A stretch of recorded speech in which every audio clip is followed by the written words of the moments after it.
1500 साल पहले रसूल पाक सल्लल्लाहु अलैहि वसल्लम ने जो सही 28 निशानियां बयान की थी वो सच हुई। मर्द कम और औरतें ज्यादा होंगी। लोग मौसीकी की शक्ल में कुरान मजीद की तिलावत करेंगे। माल की मोहब्बत की वजह से बीवी भी शौहर के साथ कारोबार में हिस्सा लेगी। हर कोई अपने आप को मोटा और मजबूत बनाना चाहेगा। नमाज और जिंदगी में लोगों का सुकून खत्म हो जाएगा। सूद का कारोबार आम हो जाएगा। मुनाफिक पैदा होंगे। लोग इबादत करेंगे मुनाफिकत और शोहरत पाने के लिए। फितने बढ़ेंगे और दीनी इल्म में कमी आएगी। लोग कुरान को तनख्वाह का जरिया बनाएंगे। झूठ आम हो जाएगा और लोग झूठ की गवाही देंगे। लोग सही अहादीस का इनकार करेंगे और गलत अहादीस बयान करेंगे। मुसलमान अमीर हो जाएंगे लेकिन मजहबी पेशवा नए हो जाएंगे। कुफर आसान होगा। इंसान सुबह मुसलमान और शाम को काफिर, और शाम को मुसलमान और सुबह काफिर। आने वाली हर नस्ल पिछली नस्ल से बदतर होगी। लोग इस्लाम पर चलने वालों पर हैरान रह जाएंगे और वो नई चीजें देखेंगे। कत्ल गारत बढ़ते जाएंगे। कातिल और मकतूल को पता नहीं चलेगा कि मैं क्यों कत्ल करता हूं और क्यों मारा जा रहा हूं। काफिर मुसलमानों पर गालिब आएंगे। मुसलमान ज्यादा होंगे लेकिन गुलाम होंगे, क्योंकि वो दुनिया से प्यार करेंगे और मौत से डरेंगे। मजहब पर अमल उस आग के तारकोल की तरह होगा जो छड़ी में फंसा हुआ है। गुनाह करना बहुत आसान होगा और गुनाह को गुनाह कबूल नहीं किया जाएगा।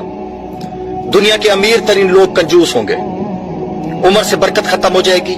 साल महीनों की तरह, महीना हफ्तों की तरह, हफ्ता दिनों की तरह और दिन घंटों की तरह गुजर जाएगा। मुसलमान हर अमल में काफिरों की पैरवी और इताअत करेंगे। अरब की मिट्टी वसी होगी और मदीना की आबादी बढ़ जाएगी। लोग ज़कात लेने के अहल नहीं होंगे और फिर भी ज़कात मांगेंगे। औरतें सजती होंगी फिर भी नंगी होंगी। मतलब कपड़े इतने नाजुक होंगे कि जिस्म की तरह नजर आएंगे। जिना आसान होगा और जिना के असबाब में इजाफा होगा। जहालत आम हो जाएगी। लोगों को दुनिया का इल्म हो जाएगा मगर जहालत की वजह से दीनी इल्म से जाहिल होंगे। बेहया औरतों और आलाते मौसीकी में इजाफा होगा। सूरह फातिहा 100 मरतबा पढ़कर जो दुआ मांगी जाए वो कबूल होती है। सूरह बकरा की तिलावत से शैतान घर से भाग जाता है। आयतल कुर्सी पढ़ने से मोहताजी दूर होती है। सूरह कहफ को हमेशा पढ़ने वाला दज्जाल के फितनों से महफूज रहेगा। वालिदैन की कब्र पर हर जुमा सूरह यासीन की तिलावत करने से उसकी हुरूफ की तादाद के बराबर उनके गुनाह बख्श दिए जाते हैं।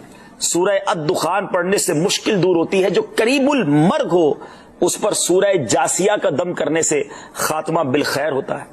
सूरह हुजरात का पढ़ना और दम करके पीना घर में खैर और बरकत के लिए मुफीद है।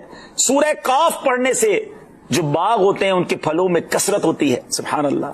सूरह रहमान 11 बार पढ़ने से तमाम मकासद पूरे होते हैं।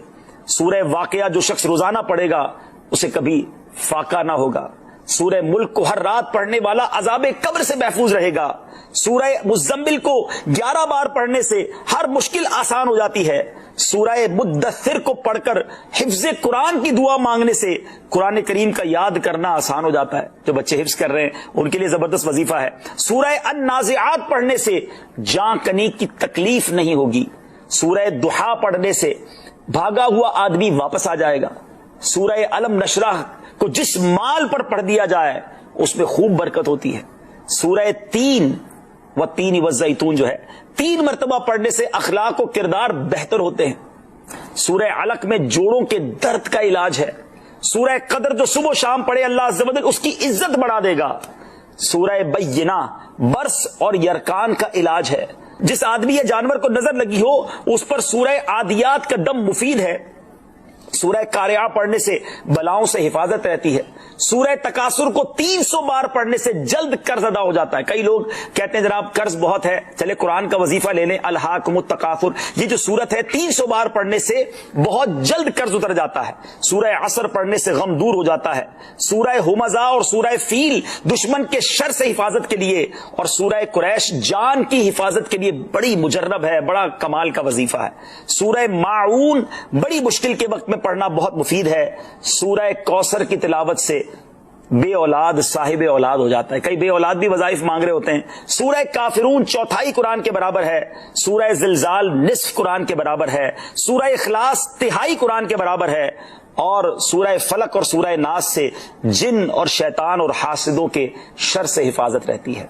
फिर क्यों ना ہم قرآن سے دوستی کر لیں, کیوں نہ قرآن کو اپنا ورد بنا لیں. رسول کریم صلی اللہ علیہ وسلم نے فرمایا مرد پر سب سے زیادہ حق اس کی اماں کا ہے, سب سے زیادہ حق اس کی اماں کا ہے, اور عورت پر سب سے زیادہ حق اس کے شوہر کا ہے, سب سے زیادہ. بھائی سے, بہن سے, اگر وہ پسند نہیں کرتا ملاقات کرنا تو نہ کر. اگر وہ, اور حضور سید عالم صلی اللہ علیہ وسلم نے فرمایا بی بی نمازیں پڑھے, روزے رکھے, تلاوتیں کرے, لیکن اس کا خاوند ناراض ہو, اللہ اس کی کوئی نماز قبول نہیں فرماتا, اللہ اس کا کوئی روزہ قبول نہیں فرماتا, اس کی کوئی تسبیح قبول نہیں فرماتا. اور فرمایا عورتوں تم اس حال میں مر گئیں کہ تمہارا خاوند تم سے راضی تھا تو اللہ تم سے حساب ہی نہیں لے گا, بغیر حساب کتاب جنت عطا فرما دے گا. اللہ حساب ہی نہیں لے گا, بغیر حساب کتاب تمہیں جنت میں داخل کر دے گا. میرے رسول کریم صلی اللہ علیہ وسلم کی خدمت میں عورت آئی, یا رسول اللہ صلی اللہ علیہ وسلم مجھے خاوند کے حقوق بتلا دے, اگر میں پورے کر سکوں تو نکاح کروں ورنہ نہ کروں. تو حضور نے فرمایا بی بی خاوند کے ناک سے پیپ نکلے, ریشہ نکلے, بدبودار پیپ نکلے خاوند کے ناک سے, اور عورت اپنی زبان سے بھی صاف کر دے تو تب بھی خاوند کا حق ادا نہیں ہوتا. اور پھر میرے رسول کریم صلی اللہ علیہ وسلم نے فرمایا اگر میں کھول کے تمہیں خاوند کے حقوق بتلاؤں تو فرمایا خاوند کے پاؤں کی مٹی کو تم اپنے چہرے پہ ملنا سعادت سمجھو. اور فرمایا میں اگر کسی کو حکم دیتا کہ خدا کے علاوہ کسی کو سجدہ کرے تو میں عورتوں کو حکم دیتا کہ اپنے خاوند کو سجدہ کرو. اگر میں, یہ نہیں فرمایا نبی کو سجدہ کرو, یہ نہیں فرمایا پیغمبر کو کرو, ولی کو کرو, غوث, کتب, ابدال, عالم, فاضل, شیخ, مفتی, نہ. فرمایا میں عورت کو حکم دیتا کہ اپنے خاوند کو اپنے لیے مسجود بنا لے. میرے عزیزو یاد رکھیے گا اتنا بڑا حق, اتنا بڑا, اور یاد رکھیں یہ مطالبے صرف بی بی سے نہ کیا کرے, کہ تو میرا یہ بات بیٹی کو سکھائیں, یہ بہن کو سکھائیں. ہم لاڈ کر کے ماتھا چوم کے چیزیں دے کے ہم یہ کہتے ہیں تو بڑے لاڈوں سے پلی ہوئی ہے. یاد رکھیے گا میرے دوستو اس کو سکھاؤ. عورت اگر تکلیف میں وقت گزارنا سیکھ گئی تو بات بن گئی, وہ اگر برداشت کرنا سیکھ گئی تو بات بن گئی. اور یاد رکھے میرے اعلیٰ حضرت نے فرمایا جس بیوی میں قوت برداشت زیادہ ہوگی اللہ اس کی دنیا بھی اس کے لیے وسیع کر دے گا, آخرت میں بھی جنت میں مکان بڑا ہی عطا فرمائے گا. دنیا بھی وسیع کر دے گا اس کے لیے, بس وسیع کر دے گا دنیا. فرمایا اگر اس کا خاوند اس کے ساتھ اچھا سلوک نہیں کرے گا تو اولاد ضرور اچھا سلوک کرے گی, اولاد ضرور اچھا سلوک کرے گی. تو بی بی اپنے خاوند کا حق ادا کرے. میرے رسول کریم صلی اللہ تعالی علیہ وسلم نے فرمایا خاوند اگر بلائے اور بیوی کی روٹیاں تنور میں جل رہی ہوں تو چھوڑ دے, پہلے خاوند کی بات سنے. فرمایا خاوند اپنے بستر پہ بلائے اور اگر بیوی نے آنے سے انکار کر دیا اور بیوی نہ آئی, ساری رات فرشتے اس عورت پر لعنتیں برساتے رہیں گے, ساری رات لعنتیں برسائیں گے فرشتے. اور فرمایا لعنتی ہے وہ عورت جو اپنے خاوند کی عیب ڈھونڈ کے دوسروں کو بتلاتی ہے, ڈھونڈ کے آپ کہتی ہے یہ بھی کرتا ہے, یہ بھی کرتا ہے, یہ بھی کرتا ہے, یہ بھی کرتا ہے. فرمایا ملعون ہے جو ڈھونڈ کے عیب بتلاتی ہے.